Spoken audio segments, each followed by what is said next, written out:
At the height of the Ice Age between 34,000 and 30,000 BC, much of the world's water was locked up in vast continental ice sheets.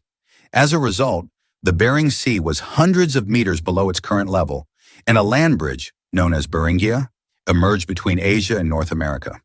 At its peak, Beringia is thought to have been some 1,500 kilometers wide.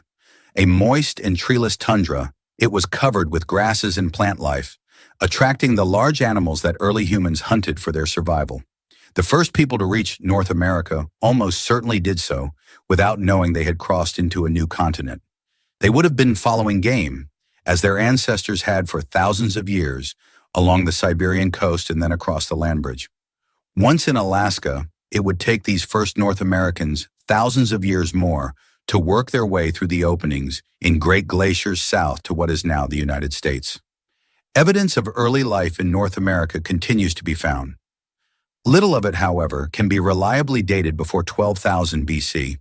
A recent discovery of a hunting lookout in northern Alaska, for example, may date from almost that time.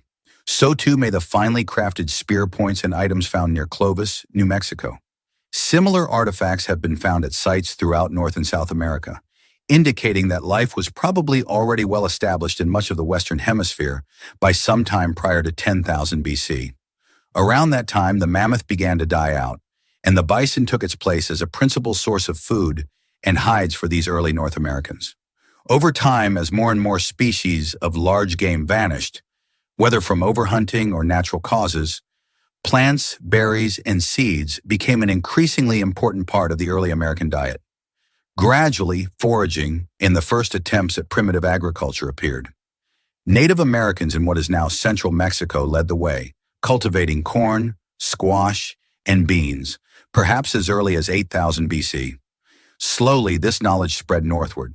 By 3000 BC, a primitive type of corn was being grown in the river valleys of New Mexico and Arizona.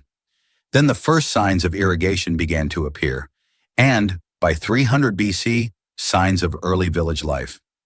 By the first centuries AD, the Hohokam were living in settlements near what is now Phoenix, Arizona, where they built ball courts and pyramid-like mounds reminiscent of those found in Mexico, as well as a canal and irrigation system.